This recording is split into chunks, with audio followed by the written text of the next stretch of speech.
"That's not trash, that's my son's inhaler," I shouted as I watched from my window.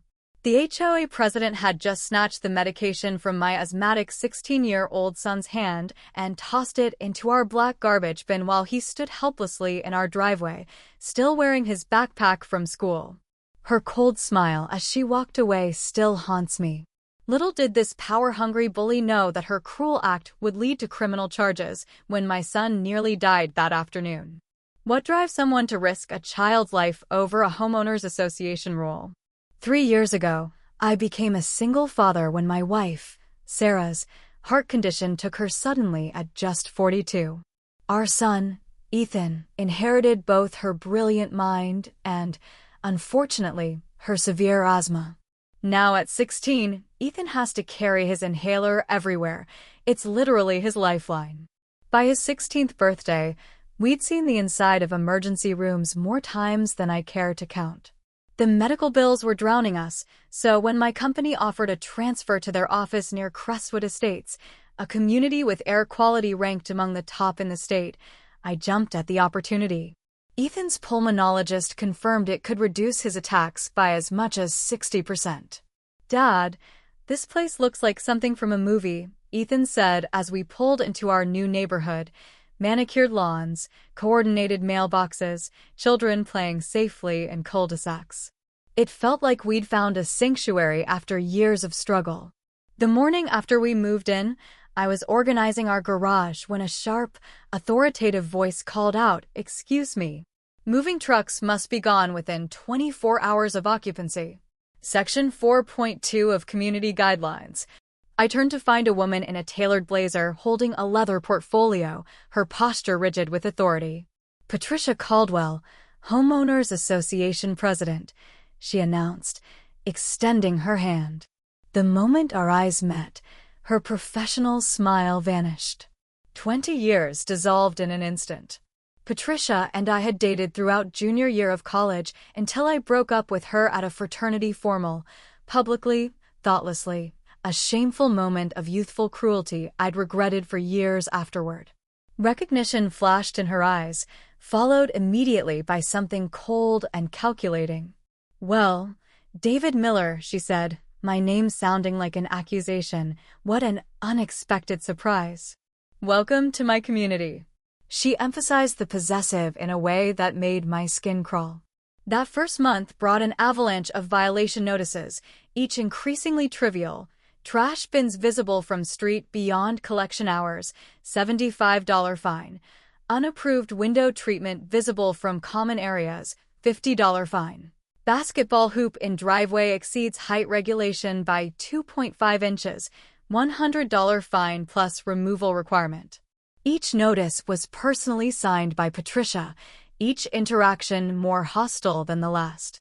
After our 6th violation in 3 weeks for leaving Ethan's bicycle on our porch for 15 minutes, my son confronted me while I wrote another check to the HOA. "Dad, what's going on?" "Mrs. Caldwell watches our house constantly. Yesterday, she photographed me getting off the school bus." I should have told him the truth then. Instead, I shielded him from my past. "Some people take rules very seriously, buddy. Don't worry about it. This house is good for your health, and that's all that matters." It was true. In just 1 month, Ethan had gone from needing his rescue inhaler daily to using it maybe once a week. The clean mountain air was working miracles for his lungs. His color improved, his energy increased, and for the first time in years, he talked about trying out for soccer. We could weather Patricia's petty tyranny if it meant Ethan could breathe easier. I'd pay the ridiculous fines. I'd paint the garage door the exact shade of approved colonial taupe. I'd remove the bird feeder that apparently violated Section 9.6 regarding unsanctioned wildlife attractions. One evening, after receiving our 9th violation notice in 6 weeks, Ethan found me at the kitchen table staring at the growing pile of HOA paperwork. "Dad," he said quietly, "I overheard Mrs. Caldwell talking to another board member outside. She said something weird about you." My stomach tightened. "What did she say?" She said, "David Miller thinks he can just move on. But some of us don't forget so easily." "Dad, what did you do to her?" I considered telling him the truth then about how I dated Patricia in college, about the callous way I'd ended things at that fraternity formal, about how my thoughtless actions had clearly wounded her deeply. But I couldn't bring myself to share that side of myself with my son, who had always looked up to me as his moral compass since his mother died. It's complicated, buddy, I replied. But whatever it is, it's between her and me. You shouldn't have to deal with any of it. Ethan nodded thoughtfully. Well, whatever it is, she seems really angry about it. Maybe you should just talk to her. His solution was so simple, so reasonable, exactly what his mother would have suggested. The next day, I tried calling Patricia's office to schedule a meeting, but my calls went straight to voicemail. I even sent a formal letter requesting a private conversation to resolve any outstanding personal matters. It was returned with refused, stamped across the envelope. What I didn't realize was that Patricia wasn't interested in resolution or compliance. She wanted retribution and would stop at nothing to get it. April 15th started like any other Tuesday. Ethan left for school, I settled into my home office, and the spring pollen count hit seasonal highs, a dangerous time for his asthma. At 3:35 p.m., I glanced out my office window to see Ethan walking up our driveway after getting off the school bus. Even from a distance, I could tell he was struggling. His shoulders hunched forward, his movements deliberate and slow, the familiar posture of my son fighting for breath. His blue backpack hung heavy on his shoulders, weighing him down further as he trudged toward the house. He stopped in the middle of our driveway, reaching into his pocket for his inhaler, the blue rescue medication that was quite literally his lifeline during pollen season. Before I could even stand from my desk, Patricia appeared from across the street, marching directly toward Ethan in her crisp business suit, with her ever-present clipboard and that predatory look I'd come to recognize. I opened my window to hear her sharp voice. "What are you doing standing in the driveway? This isn't a loitering area." Ethan struggled to reply, inhalers still in hand. "Sorry, Miss Caldwell," he wheezed. "Just need to use my..." He paused, trying to catch his breath. "Inhaler before going inside." What Patricia said next made my blood freeze. "Are you also pretending to be sick, like your father pretended to be a good man all those years ago?" Ethan's confusion was evident even from my window. "Your father is quite the actor, always has been," Patricia's voice dripped with 2 decades of accumulated venom. "Always playing the victim when it's convenient." Before Ethan could respond, Patricia reached out and snatched the inhaler from his hand. She examined it with theatrical disgust, turning it over as Ethan watched in stunned silence, still standing in our driveway with his backpack. "Your family is always so dramatic. We don't need this kind of spectacle in Crestwood Estates."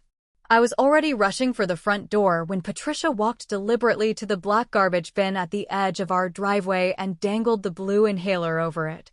"This isn't needed here," she said coldly, dropping it into the trash bin with a casual flick of her wrist, exactly as would appear in the thumbnail image, with a smile that held no warmth.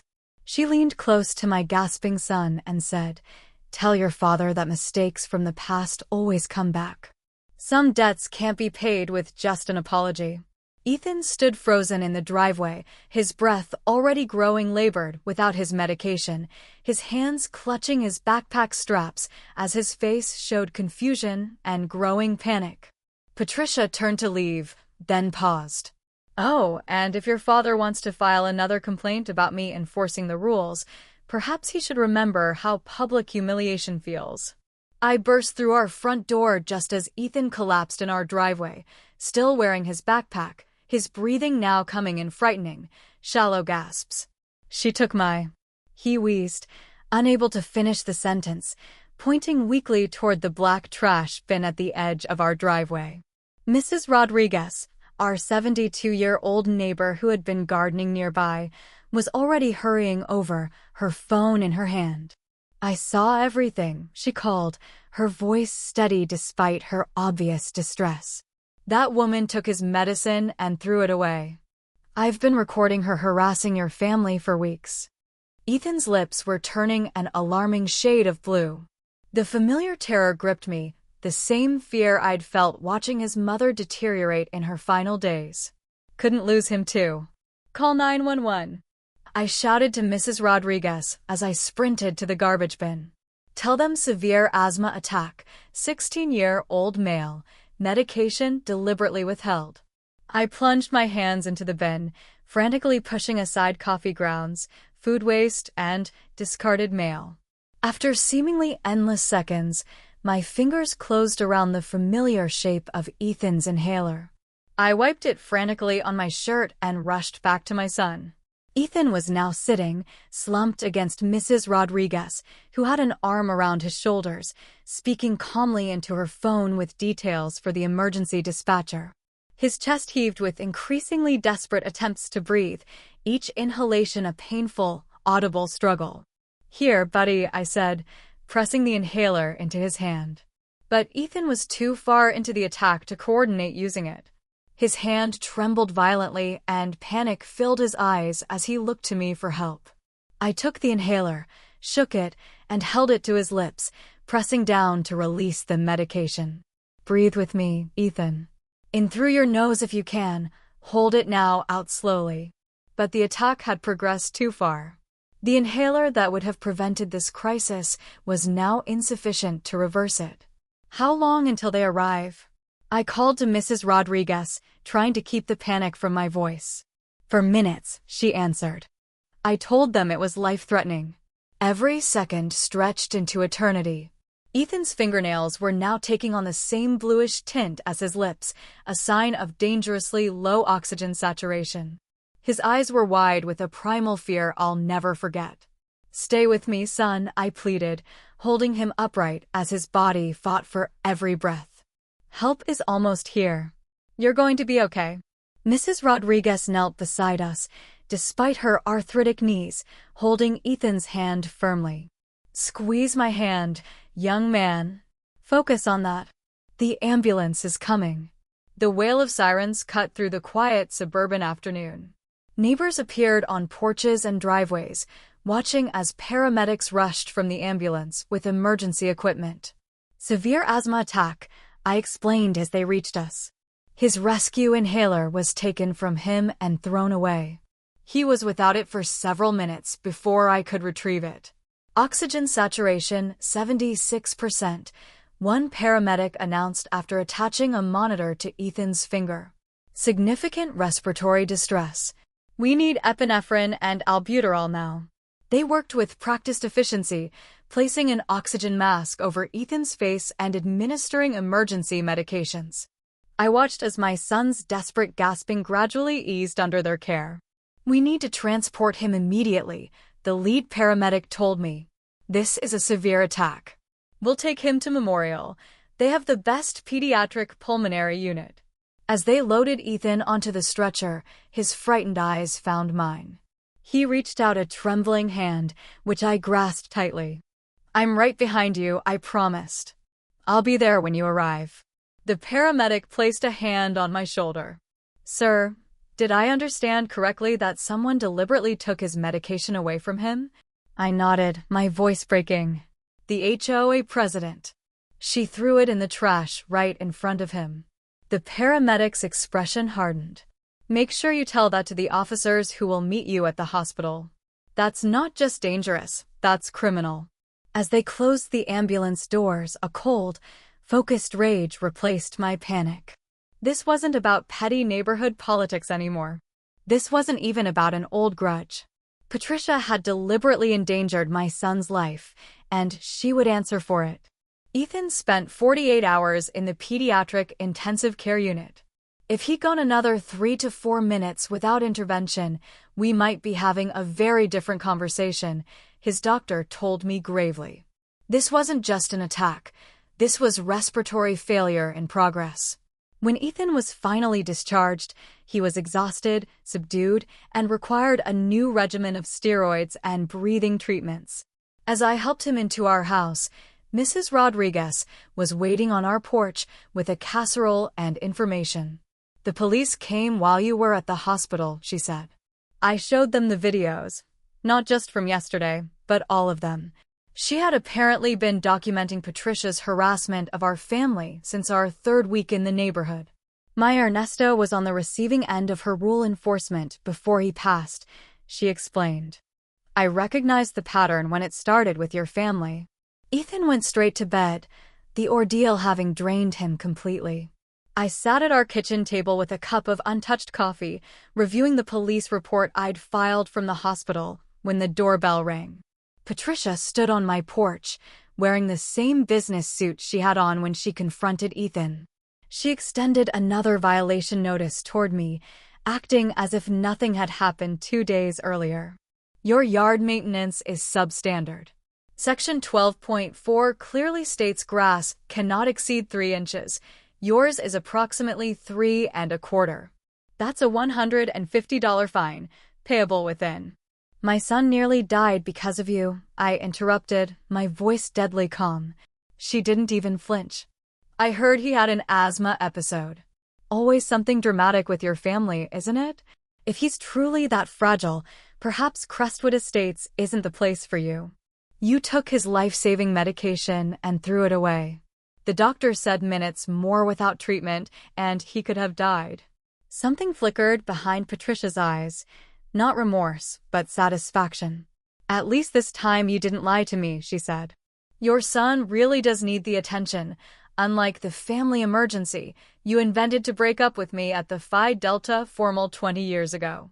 2 decades of buried history erupted between us. This is about a college breakup? You endangered a child's life over something that happened when we were 21. You humiliated me in front of everyone. Her composure finally cracked. You told everyone I was too clingy and emotionally unstable. Do you have any idea what that did to me? How that followed me? I was a thoughtless kid who handled a breakup badly. What does that have to do with my son? Everything, she hissed. You waltz into my community, playing the sympathetic widower with a sick child. Everyone immediately loves you. Poor David, so brave raising his son alone. Just like college, when everyone thought you were this great guy, while I was just the crazy ex-girlfriend. You always get sympathy, always come out looking like the hero. I stared at her, genuinely shocked by the depth of her resentment. You've been targeting us from day one because of a relationship that ended 2 decades ago? I've been enforcing the rules, she insisted, but her eyes told a different story. Rules exist for a reason. Without them, people like you just do whatever you want, hurting whoever you want with no consequences. I reached for my phone. I'm calling the police again. Patricia laughed dismissively. For what? A legitimate HOA violation? It's your word against mine about the inhaler incident. Actually, came a steady voice from behind her. It's his word, my word, and this video. And the 7 others I've collected. Mrs. Rodriguez stood at the bottom of our porch steps, her phone extended, its screen displaying a perfectly clear video of Patricia taking Ethan's inhaler and throwing it away. I also have this conversation recorded, she continued, her normally gentle voice firm with righteous indignation, where you just admitted your personal vendetta against this family. Patricia's face was drained of color. You can't record people without their consent. Actually, came another voice, in this state, recording in public spaces is perfectly legal, especially when documenting potential criminal activity. Detective Sarah Miller walked up my driveway, badge in hand. Mrs. Caldwell, we received multiple witness statements regarding the incident with Jacob Turner's inhaler. Now it seems we also have video evidence and an admission of motive. Patricia straightened her blazer, attempting to regain her composure. This is ridiculous. I'm enforcing HOA regulations that he agreed to when purchasing property here. Taking medication from a minor and disposing of it goes well beyond HOA regulations, Detective Miller replied. The district attorney is reviewing potential charges, including reckless endangerment of a minor and tampering with medical equipment. In the meantime, I'm here to serve you with an emergency restraining order prohibiting contact with Jacob Turner. Patricia's face contorted with rage. This isn't over, David, not by a long shot. As the detective escorted Patricia off my property, Mrs. Rodriguez placed a gentle hand on my arm. There are others, she said quietly, others she's targeted. I've already spoken with 5 families who experienced similar harassment. They're all willing to come forward now. For the first time since Ethan's attack, I felt something beyond anger and fear. I felt the stirrings of justice. Patricia's actions triggered a cascade of consequences. She